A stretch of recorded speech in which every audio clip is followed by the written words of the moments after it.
Change doesn't wait. Why should you? Welcome to the Gaia Guild. Global Action Impact Awareness. At GaiaGuild.com, thousands are coming together. Creators, innovators, change makers, building a future that matters. Your membership unlocks events, classes, and connections to spark action. And explore the G3 collection and exclusive guild merch at GaiaGuild.shop. This isn't just talk, it's movement in action. Gaia Guild. Join today. Become a guilder. Visit GaiaGuild.shop.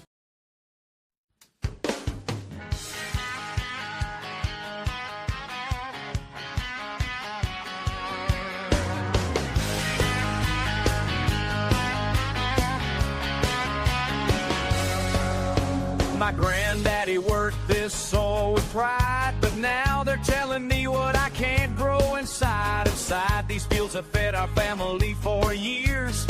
Now paper pushers got me fighting back tears. I'm standing here on my own front land with generations of work in these calloused hands. They say it ain't right, they say it ain't clean, but nature gave us everything we need. Let it grow wild and free like the good Lord meant it to be.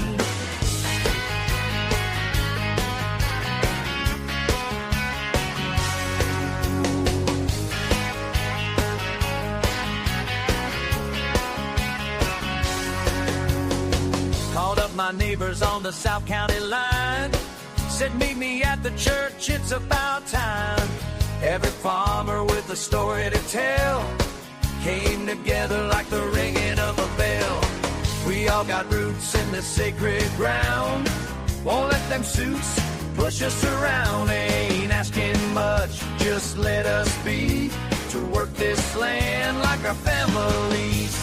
Let it grow wild and free like the good Lord meant it to be. They can write their laws, they can make their rules, but they can't take away what nature gave to me and you. Stand up, rise up, time to make our stand. This is our right, this is our land.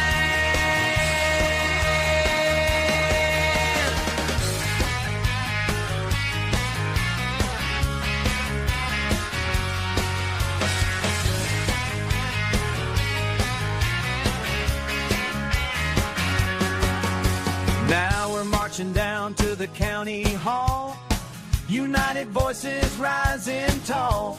Got petitions signed by every farm, showing them we mean no harm.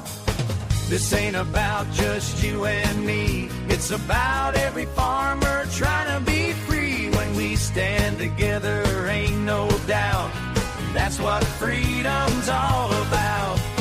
Let it grow wild and free like the good Lord meant it to be.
It's time for Sweet Home Cannabama, a show that'll answer all your questions, provide accurate information, and dispel the myths of cannabis. And have your specific questions answered by emailing Jennifer@Cannabama.com or text or call 343-0106. And now, for all things cannabis in Alabama, here's your host, Jennifer Boozer.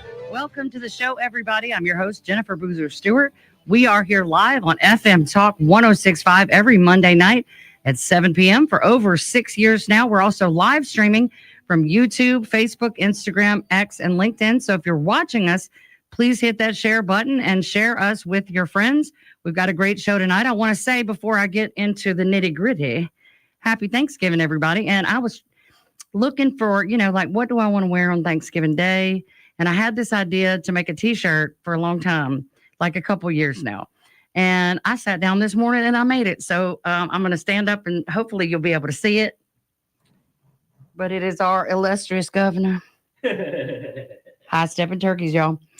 So I hope everybody gets a giggle out of that. And these may or may not be for sale very soon. I'm pretty proud of it.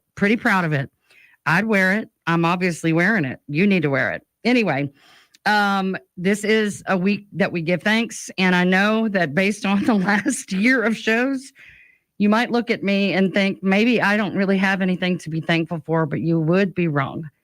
I have lost everything. Things I don't even want to talk about. But I still have a husband that loves me and healthy, beautiful children. And I have all the opportunity in the world to now figure out how to reinvent myself while I continue to fight for this industry. And I'm incredibly grateful for a lot of things. And I hope that makes everybody else who may be going through a hard time feel a little better. You're not alone in your boat. God knows us. He sees us. And he knows our future. And I just wanted to say, be thankful. Even if you have to really, really think about it, find something to be thankful about because, breath in your lungs, start there. God is good and we're going to all be okay. So I hope you enjoy Thanksgiving with your family. And I want to go ahead and get into the nitty gritty of this stuff because holy crap. The last time we did the show, they had just voted to table this provision in the continuing resolution. And that continuing resolution to open the government back up did pass with the, basically it's a de facto ban language. On November 14th, Congress voted to reopen the government, and Mitch McConnell, who took almost $900,000, by the way, from the alcohol industry, he basically snuck a de facto hemp ban into the continuing resolution. And of course it passed because nobody wants the government to be closed. And it's really bad. Real quick, I'll go over the highlights. We've been dealing with in the 2018 federal farm bill, 0.3% limit on Delta-9 THC by dry weight. They have basically changed the definition to 0.3% total THC. That means the THCA, any type of THC, Delta-9, Delta-8, Delta-10, all the trace elements that are types of THC. And then there is any cannabinoid that acts like THC, and then anything that has potential THC, which means seeds. We know that hemp seeds do not have any cannabinoid content in them. Until you put them in the ground and you start to grow them. And when the plant starts to grow and develop, things like CBG and CBGA and things like that, all the cannabinoids start to form once the seed is planted. So the seeds themselves do not have cannabinoids. But any potential THC means that even purchasing seeds would be illegal. And then there's a synthetics ban, and that is any cannabinoids that are synthesized or manufactured, even if they are identical to naturally occurring ones like Delta-8. And there is a strict 0.4 milligrams of THC per container. That means a topical cream that might have the 0.3% by dry weight, that would be illegal. Basically, the only products that might be available are isolate CBD products and CBG products. But if you can't buy seeds to plant them and grow, and the manufacturing of what you make isolate out of will be illegal. So it would basically ban everything. So Representative Nancy Mace, Thomas Massey, Zoe Lofgren, and James Baird have counterfiled House Resolution 6209 on November 20th. And that is just strictly to repeal the Section 781 in the CR that bans hemp. So it doesn't have any added legislation or suggestions or anything. It's just to repeal it because we were given 365 days from November 14th or November 12th. I'm not sure. To either become compliant or fight this. So we've already lost, 10 days. And this is really bad. This is really bad. And I know that Senator Rand Paul is also working on some legislation that would remedy this situation as well. And so we really don't know what's going to happen. But what this means is 330,000 jobs across the United States, $28 billion in revenue, 13 billion of that is in payroll, and 1.5 billion of it is just taxes. 95% of products would be illegal, and even CBD with a trace of THC, broad spectrum and full spectrum, would all be illegal. And then it's going to push consumers in states without legal cannabis to the black market. I mean, I don't know if y'all have noticed in Alabama, just in the last couple of weeks, there have been massive uptick in large quantity marijuana busts. One was 95 pounds. It's just an insane amount of marijuana busts happening around the state of Alabama. And it's not from business owners. It's from drug dealers, people who are trying to sell cannabis that is illegal. And I guess they saw the opportunity to take their customers back or to meet the needs that aren't going to be met anymore. And they're busting them all over. So I think that's proof that the illicit market was handed our customer base on a silver platter, because people are going to get what they want no matter what the law says. You can look at anything and prove that. So it's a really bad situation, but we do have plans to fight this, and then there's HB 445, which needs to be repealed. HB 445, we have the ability as a state. We're one of 40 states that has a pilot program, which means just like medical cannabis, even though it's federally illegal, the state of Alabama has a legal medical cannabis program and made its own rules. They can do that as well for hemp. So, but HB 445 has a line in it that says that any federal legislation that follows would supersede state law. So even though we have the ability to have our own program here in Alabama and keep it at 10, even at 10 milligrams, the 10 milligrams that put us out of business initially, that those would all be illegal. Everything that Alabama just went through and fought against and ultimately lost, that is great compared to this federal stuff. Sadly, none of it's good, but it's much better than what the feds are trying to shove down our throats. And so, but HB 445 says that any new federal laws would undo state law and they would follow that. So we have to repeal HB 445 either way. We have to.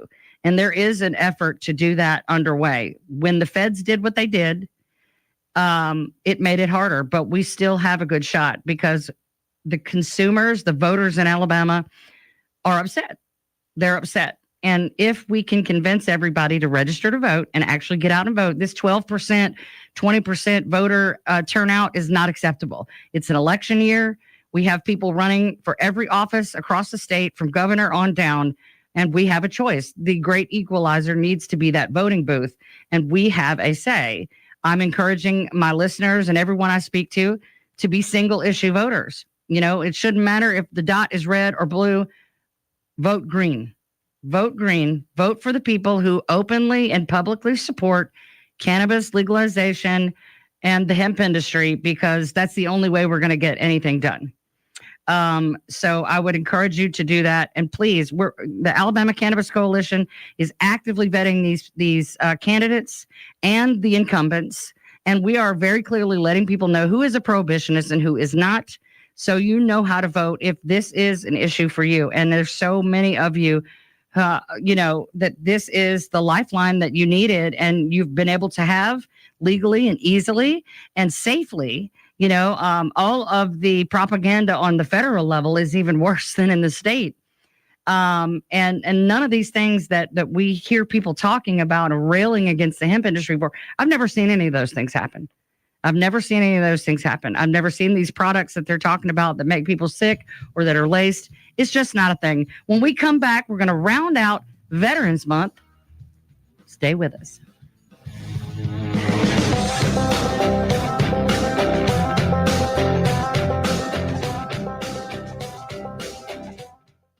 Humble Hemp Shack has been your home for safely sourced hemp products since 2019. Now we are asking for your help. Alabama House Bill 445 was recently signed into law and will significantly impact Alabamians' right to safe, quality hemp products. This bill takes money from the hands of farmers and small business owners and puts it right back into the hands of dealers. You can help by supporting local hemp businesses and by donating to the legal fund found on the humblehempshack.com, paid for by the Humble Hemp Shack LLC.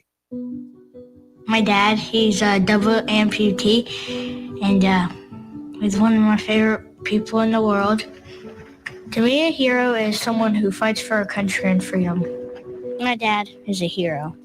Homes for Our Troops built this house, and it's basically made for him. My dad can get through the wide doorways. When he is making our lunch, he can reach anything we need. He'll help me build tiny projects. Life is good here. Without Homes for Our Troops, we'd be living in a home that didn't have all these features that helped him. Homes for Our Troops builds and donates specially adapted custom homes nationwide for severely injured post-9/11 veterans and enables them to rebuild their lives. If they get a new house like this one, it'll help them do normal life. My dad's not just a hero, he's my hero. Join our mission at hfotusa.org. Welcome back to Sweet Home Cannabama. Now, with all the information you want about cannabis, here's your host, Jennifer Boozer. Welcome back, everybody. Our guest tonight is Jason Beigel. Jason is a Coleman, Alabama native, raised in what many call the hallmark town of America. I did not know that about Coleman. He went on to serve in the United States Air Force with 6 tours across Afghanistan and Iraq. After returning home with level 4 PTSD, Jason found that cannabis was one of the only effective tools he had for managing the invisible wounds of war. He has been fighting for veterans' right to access medical cannabis ever since. Despite Alabama voters approving legalization years ago, the state still hasn't opened a single dispensary. And recent legislation like HB 445 continues to block access for those who need it most, including veterans. After living in Louisiana, where he legally held a medical cannabis card since 2018, Jason moved back home to Alabama, determined to speak out, advocate, and push for real change. His story reflects the ongoing fight for compassion, access, and common sense cannabis rights in Alabama. Jason, welcome to the show. Thank you.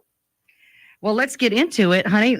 Tell us about your background of service, your military service. Give us a little idea of what that was like for you, what you did. Okay. Well, in good old days in 1997, I went into the Air Force as a young man. I was 18 years old, just graduated high school. I went as what they call in the Air Force a 2 ECHO, which is a combat communications specialist. At the time, that's what I was trained to do. I later on, about 2 years later, I cross-trained into what was actually combat communications, what they call combat controllers. Mm-hmm. I was tapped out to that. I was Airman of the Year at Barksdale. I was step promoted to staff sergeant. So I made staff at a young age. I was 20 years old. I was already a staff sergeant. So they went ahead and they tapped me out to be a combat controller. I went ahead and went to combat controller school about a couple of years. By the time we got out of there, the war started. And I worked with other guys, PJs, which is pararescue guys, and taxi guys. We went in and we set up bases. We set up bases in Afghanistan and Iraq, all over the place. So they would call us, we would go in, jump in, put out all our stuff, and set the base up so guys could come in and do their job and bring assets on the ground. So. All right. Well, what was it like coming back home after those years of service? You know, I just read that you had level 4 PTSD. I didn't even know that they gave you different levels. Yeah. When I first came home from doing 6 years, I did back-to-back tours. So the first year I went was 2001, 2, 3, 4, 5, and 6. Wow. And they were all back at when you're tours. I would come home for maybe a couple months and then leave again. Right. So when I came home for my 6th tour, I was having a lot of issues. Right. So I went to medical. They put me on Lexapro. When they put me on Lexapro, I had problems. I had a lot of defiance problems. I had 9.5 years of good service, and all of a sudden, I went over the desk at my first son. Yeah. And they went court-martialing me. I went through a lot of issues. There's a lot of things. There's a lot of bad things happened because they put me on these meds. Right. What happened was it was an SSRI. What people don't understand what SSRIs do, they change the chemicals in your brain. Right. The thing is, when you come home, we're not crazy. We have what's called trauma. Right. And they're trying to change the medical issues in our brain. It's not our brain that's messed up. We have trauma issues. That's totally different than what these SSRIs are meant to do. Right. So they put me on an SSRI. My brain did not like that. Right. So it was fighting against the drug. And I didn't know what was going on at the time. I was a young man. I was a young guy who just come back from 6 tours. I had no clue. Right. And so I wound up getting in trouble. I wound up getting out. Wound up 2 years fighting in Washington, D.C., and get my honorable discharge. It was a long process. But in 2008, I went to see a buddy of mine. And so basically, I went to see Michael. And when I went to see Michael up in Ohio, is the first time I tried cannabis since high school. Really? In high school, it made me paranoid. Right. And I was very against it. Don't get me wrong. I was very against cannabis. My whole term I was in the Air Force, I didn't do anything. I was against drugs, totally anything. Most military guys say that to me. Very much so. Right. And that's exactly how it was. Mm-hmm. And so when I came home, it was like they put me on this drug, and I trust these doctors. You see what I'm saying? Of course. To get me on. So I go see Michael, and I'm talking to Michael, and he's smoking it, and I'm like, I'm not doing that, you know? And so I tried it. I went ahead and tried it, and I went from literally my brain doing this to this, mm-hmm. to where I could focus. Right. And it was the first time since being home from war I could focus and be a normal person. Right. And it was wild because I had always thought that drug was horrible for you. It was bad for you. So I did research. I did 1 year of research before I even touched it again.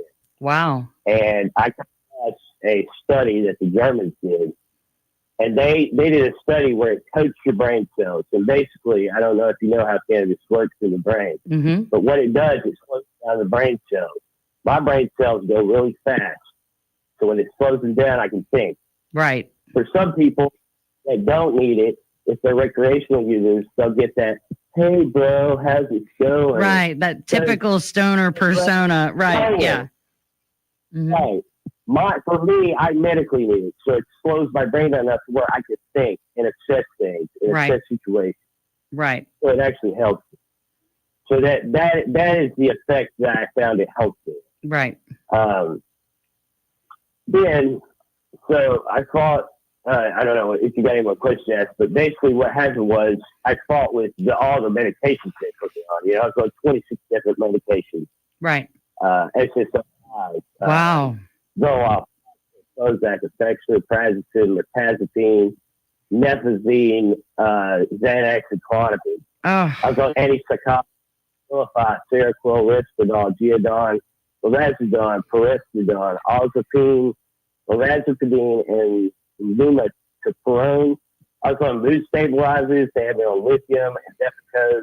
They had me on for pain. They had me on Lortabs. I itched. They put me on Percocet, and then I was also on Adderall for my ADHD. My God, so you were on everything, just all the drugs.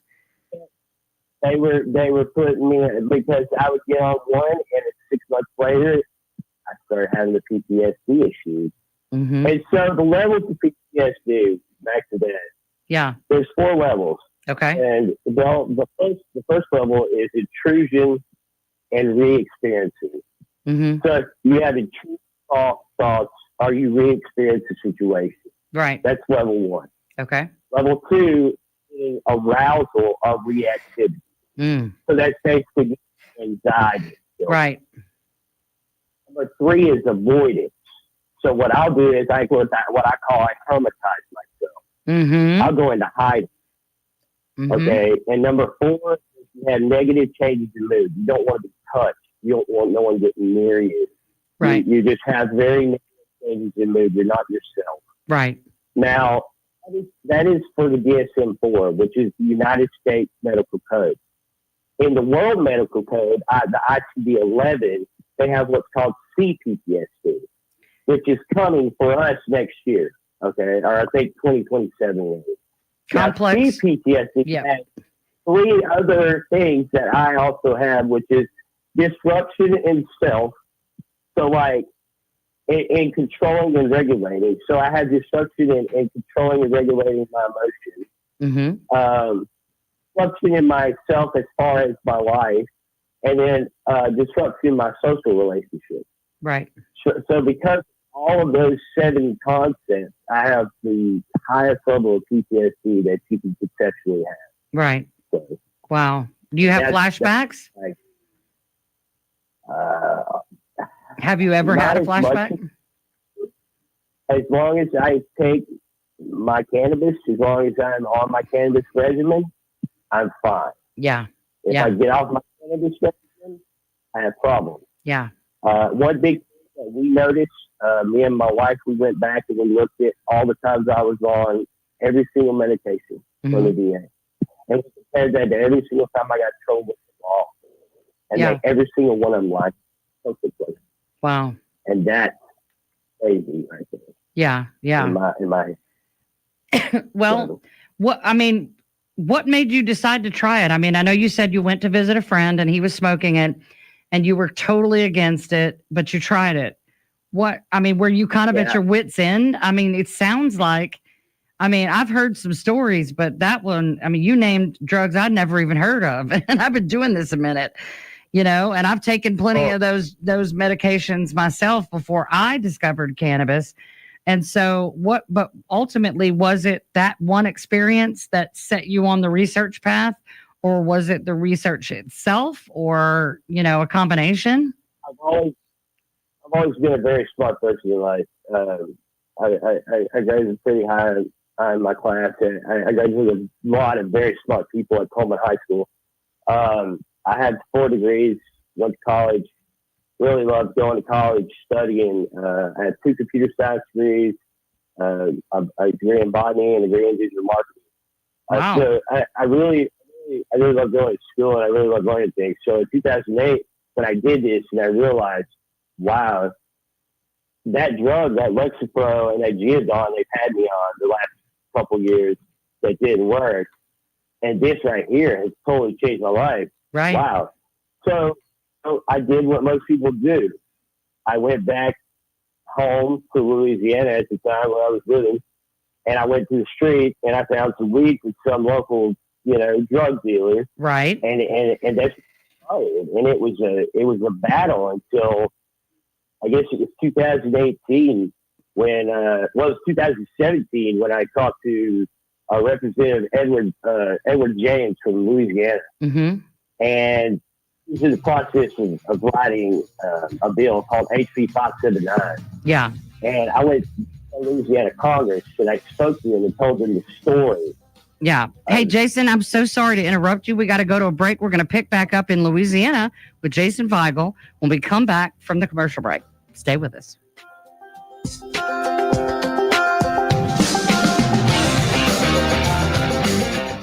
FM Talk 1065, the Gulf Coast Weather Authority, and Dr. Bill Williams. The Gulf Coast can expect mostly cloudy skies tonight. A few showers are possible after midnight. Low temperatures will be in the mid-60s at daybreak. For Tuesday, partly cloudy with a few showers, highs around 80. And the outlook for Wednesday, showers ending in the morning. High temperatures will be in the lower 70s. This is meteorologist Dr. Bill Williams for FM Talk 1065. Good afternoon. I'm Peter Albrecht, WKRG News 5. A man found yesterday shot to death in Mobile. Police still investigating with no arrest at this time. The body was found in a vacant lot on Mott Drive South in Tolmanville. The man has now been identified as 32-year-old Marcel Miller. A Clark County man has been arrested for 2 shooting deaths this weekend in Wilcox County. 27-year-old Courtney Anderson of Thomasville is charged with capital murder. Another membership-based bulk retailer is coming to the area. BJ's Wholesale Club will open a new store in Foley sometime next year. The only BJ's Wholesale in the state right now is in suburban Huntsville. The Foley site will be located on Highway 59 at Juniper Street. In entertainment news, country star Zach Bryan announcing his tour next year will conclude with an outdoor concert at Jordan-Hare Stadium. It will take place in Auburn Saturday, October 10th. The closest the tour will make it to Mobile is a March 28th stop in Baton Rouge. I'm Peter Albrecht, WKRG News 5. The Humble Hemp Shack has been your home for safely sourced hemp products since 2019. Now we are asking for your help. Alabama House Bill 445 was recently signed into law and will significantly impact Alabamians' right to safe, quality hemp products. This bill takes money from the hands of farmers and small business owners and puts it right back into the hands of dealers. You can help by supporting local hemp businesses and by donating to the legal fund found on thehumblehempshack.com, paid for by the Humble Hemp Shack, LLC. Being blind doesn't always look how others may think. Stargardt disease was supposed to define me. Retinitis pigmentosa aimed to overwhelm my family. It tried to cut me down. A blinding eye disease attempted to force me away from doing what I was born to do. But it cannot stop me. I have the tools. I will keep moving forward. Pushing past the limits of this disability. I know where to find support and where I can be seen. Loss of sight won't blind our vision. Innovative research, educational resources, supportive community. The Foundation Fighting Blindness is leading the charge in finding treatments and cures for blinding diseases. Learn more at fightingblindness.org. A public service message from the Foundation Fighting Blindness. Welcome back to Sweet Home Cannabama. Now with all the information you want about cannabis, here's your host, Jennifer Boozer. Welcome back, everybody, to Sweet Home Cannabama. We're here live on FM Talk 106.5 every Monday night at 7 o'clock. We've been talking with Jason Weigel, who is a veteran from Coleman, Alabama. Jason, before we had to go to break, you had just started talking about how you came about qualifying for medical cannabis in Louisiana. So let's go back to that senator you just mentioned, and let's start from there. Yeah, so Representative Edward James, so he started writing what was called HB 579. And so I went and spoke before the Louisiana Congress. It was, I think it was around April 2017, right before all that started, right before it actually got passed. Me and 11 other guys, and we spoke about the things that had happened to us over there, the trauma we had experienced in front of those guys, right, to hopefully get this thing written and passed. Right. Finally, in April 2018, it passed the House. May of 2018, it passed the Senate. And then August 1st, 2018, it went into effect. I was the first veteran in line to get a card. Wow.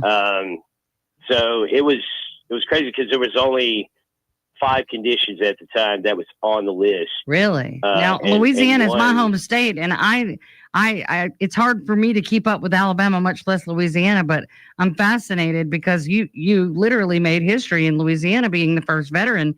That's exciting. I mean, how gratifying was that after you worked on the bill yourself to help pass it? How exciting was it when you got issued your medical card? It was a great feeling because it was funny because I was sitting at the door of the place that gave the licenses out, and there was no one else there. The doctor shows up and they're like, "What are you doing?" I'm like, "I wanted to be the first one in line." Yeah, I would be too.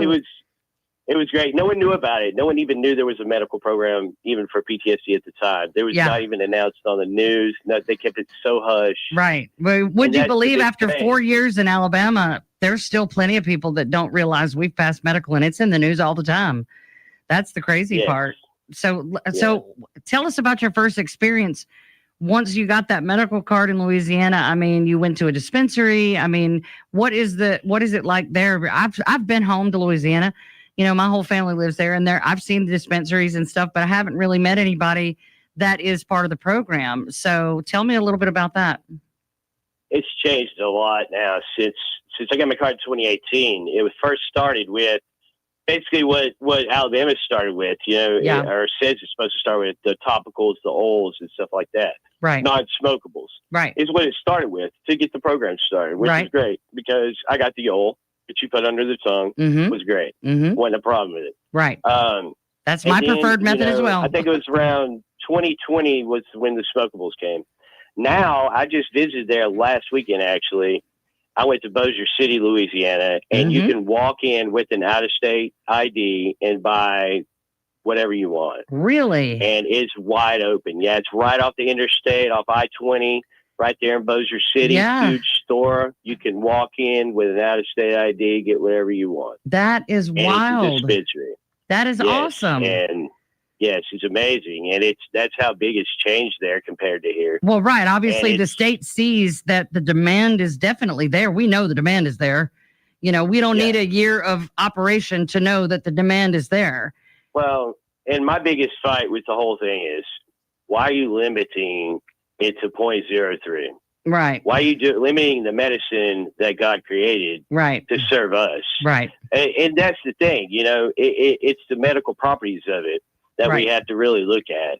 And that's the thing that I'm looking at is the medical properties in it. Because for me, that's what it inhibits for me. Right. Now, I'm not saying that there isn't people that could do it recreationally and it's not going to hurt them, because it's not. Right. I've done my research on that also. Right. I did research on the numbers for basically between cannabis, alcohol, and tobacco between kids. Right. Did you know that cannabis has killed 0 people in the past year? Alcohol has killed 4,000 kids, and tobacco has killed 480,000 kids in this country. Wow. Underage. That's insane. So we are literally limiting something that we could use as a cash crop and sell to other countries. Right. Well, and in the beginning, it was a threat to, big pharma and medicine and all the medical applications. Now that hemp has become a nationwide thing for 7 years, and there's also, a recreational component to it, if that's what you want. Now we're a threat to alcohol and other things like that, and so now we're getting it from all sides, because then you got to consider, the big canna industry, these big multi-state operators who, had to go through all of these hoops and spend all this money, to have this sort of a monopoly. It's going to be a monopoly in the state of Alabama, this cartel type environment where only a few people get to be a part of the industry to serve entire states. I think it's pathetic that they would even put out a law that's going to have 37 dispensaries for 67 counties. That's not even one per county. There's going to be people in rural areas who have to drive hours to get to a medical cannabis. I mean, and let's face it, Alabama is not the state where you think, oh, everybody's got plenty of money and time and can take off work and all the things to go and get their cannabis. It's ridiculous the way our program was put together. And I know that in other states, Mississippi, they have smokable flower. They have multiple types of edibles. They have concentrates and vapes, and here's Alabama. Well, there's a lot of states except for Louisiana. Louisiana has also banned the Farm Bill. Yes, they have. And the reason why they banned that was because they were losing money at the dispensaries. Well, yes, of course. If you don't have to pay a doctor and get a card, yeah. Right.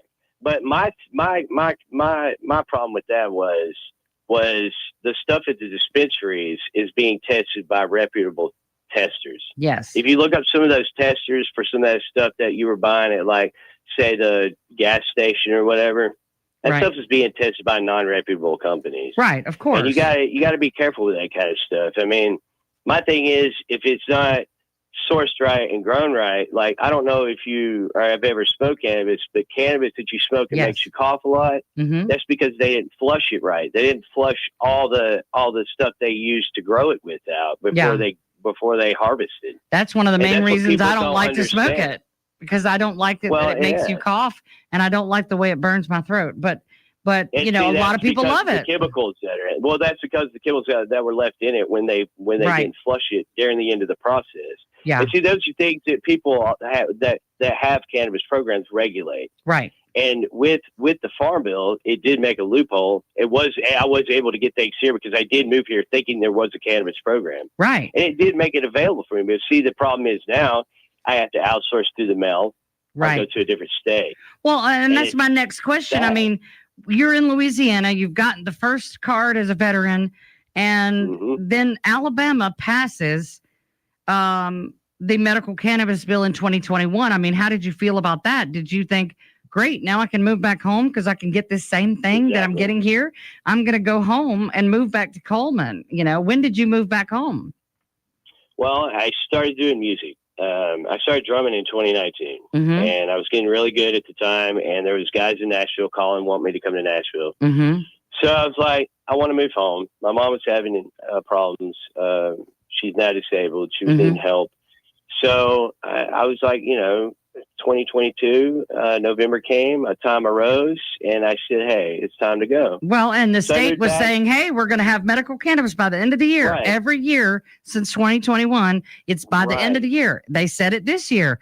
I don't see any cannabis. Well, do you? That was what they said in 23. And so I was like, came in January 23, thinking it was going to be here. Got here, no program. Right. And, but, you know, that's about the time that the Farm Bill and all that had started up and ramped up. So I was you were using hemp products like anyone else. Right. Yeah. I was using the gummies. I was using the smokables, the edibles, the concentrates, whatever. I like the concentrates. I have very high PTSD. I have to have a high concentrate. I have high pain from my back. Yeah. I have back injuries and stuff. So, it has to have the high concentrate. So it just knocks it out really quick for me. Yeah. When I start having the anxiety problems and stuff like that. Right. So, but I mean, they told me, hey, my mom says, hey, we got a program. Come home, Jason, please come home. So I went home. Right. And I was lied to by them. And you said it hurt because my family settled Coleman in 1873. Wow. My family has deep roots in this state. And for them to do something like that to me, a 6-time war veteran, they took my meds away. Right. They literally took my meds away from me. Yeah. No, I agree. It said, sorry, you're not grown enough because some guy at a mom and pop, store sold cannabis to a kid. Allegedly. And I never heard that story. Allegedly. I never heard that story. But they're selling down here at the local mom block, alcohol every single day, every weekend. They're selling vapes to these kids every weekend. Right. And no one's saying anything about that. And that is what I'm upset about, being where I am as a grown man. Right. I think the hypocrisy sorry, there. Jason. Yeah. Right. You're an adult. You're a voter. You're a taxpayer. You went off and gave years of your life and came back broken by that service, but you're not man enough to make your own decisions about what you put in your body. And we're not going to let you have this one thing that actually makes you feel like a functional person. I talked with Will Wisner from Grunt Style, and we talked a lot about veteran suicide. And, there's so many people that you hear these stories of these vets, and they've served their country. They've gone above and beyond what any of the rest of us were willing to do or capable of doing. And they went. And the reason we can sit here and have this conversation right now freely and openly is because of those things that they did in service to this country. And the fact that we have a cannabis program, that we can hopefully one day have a say in, because, I know in Alabama, we don't really get to vote for issues, but we can still vote for people and make those decisions. All of those things are because of the service of people like you. And then to have you come back and they give you the head meds and they just tell you to get over yourself, and we're talking about traumatic brain injuries and amputations and all sorts of physical and mental injuries. And they dope you up and put you. I was an opioid addict for 10 years. So I know the despair that brings.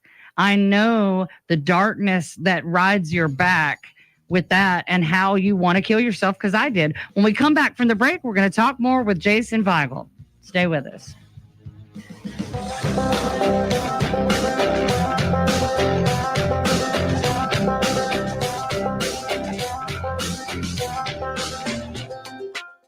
The Humble Hemp Shack has been your home for safely sourced hemp products since 2019. Now we are asking for your help. Alabama House Bill 445 was recently signed into law and will significantly impact Alabamians' right to safe, quality hemp products. This bill takes money from the hands of farmers and small business owners and puts it right back into the hands of dealers. You can help by supporting local hemp businesses and by donating to the legal fund found on thehumblehempshack.com, paid for by the Humble Hemp Shack, LLC.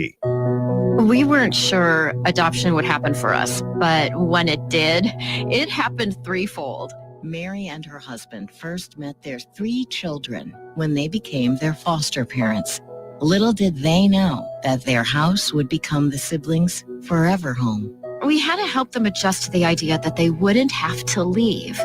Children in foster care have lived and survived so much.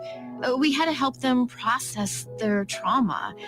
And now to hear our children say that they know they have a mother and father who take care of us, teach us, and love us means everything.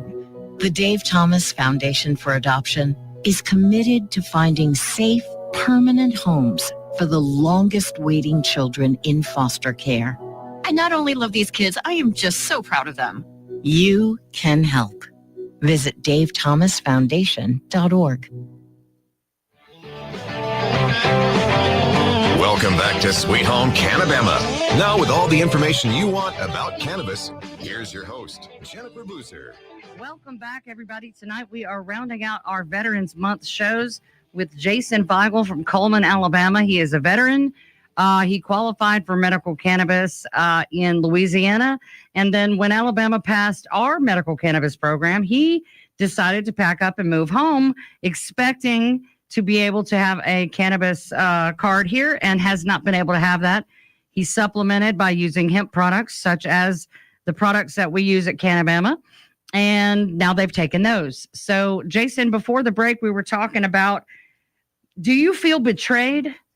Do any of your veteran buddies that I'm sure you talk about this, do you feel betrayed by the Alabama legislators who can't make this happen? The Medical Cannabis Commission, the people that are suing over the licenses. That's what this all boils down to. A bunch of people applied for those 5 integrated facility licenses, and only 5 will get one. And the losers can't handle being losers. And so they have decided, instead of letting the other guys who got licenses go ahead and get to the business of helping the patients of Alabama, we're going to spend the next 4 or 5 years in court because we didn't get to be the ones. So they're like sore losers. And it doesn't seem like any of the legislators who passed this have been able to help this situation. And then Senator Melson last session, and I hear this session, is trying to add 10 more. But do you feel betrayed by the state, I should say, not the legislators, but the state, the medical cannabis program, that said, hey, we're going to do this for the people of Alabama, and they have failed miserably? Well, I want to start by saying, first off, May 17, 2021, Ms. Kay Ivey signed the Darian Wesley Alto Hall Compassion Act. Yes. I think first off, she should apologize to him. And his mother. Yes. Pushed for him first. Right. I mean, and then all the patients that they promised: PTSD, chronic pain, cancer-related symptoms, epilepsy, panic attacks, depression, etc. All those people, all the patients that they promised 4 years ago. Yes. That's who they need to be apologizing to. Right. They have failed us as patients. 100% have failed us. Right. And well, every citizen has the potential. You and I both know that there are far many more medical conditions that cannabis is good for that maybe don't make that list, but that makes everyone, because everyone has an endocannabinoid system, Oh, 100%. Everyone is a I potential agree. patient. Everyone is a Agree. potential patient. I agree 100%. You know, but you got to start. You got to start small. You Right. gotta build. Of course. You got to build from something. And they were supposed to build from this, and they didn't. They failed. Right. Think of where we could is- be right now if they had Exactly. implemented it, and by 22, you know, because the law did say after the 1 year mark, they would reassess the demand and possibly add more licenses or let the people Well, with they failed. dispensaries add more stores so that would be more available to more people. But they haven't even gotten off the ground. And so, you know, we could be leaps and bounds. We could be having smokable flower like Louisiana did eventually, but we can't get it off the ground. Right. Yeah. Well, they not only failed the patients, and then after that, you have people that they failed, like the dispensaries, the transporters, the testers, the processors, the growers. Yep. All the people that were in the process that had to stop operations. Yes. Lost millions of dollars. All these people. Yep. But they're not thinking you. Right. I mean, your businesses. These are the people that they're not thinking about. They're not thinking about the small people of Alabama that are trying to survive. Right. There's these people that are up there that are trying to line their pockets even more, and they are disconnected from the world. Right. They don't even cook their own food. Right. Right. Okay. You told me you had to cook dinner early. They don't even cook their own food. Does Kay Ivy cook her own food? I doubt it. Right. Come on. Yeah, I don't think she. I doubt it. Yeah, no, I'm not going to make a comment there. So you know, we had a guy in Louisiana, a sitter, that said he paid $250,000 a year for groceries. I said, "Who are you paying to?" He owned all the Subways in Louisiana. Who is he said feeding?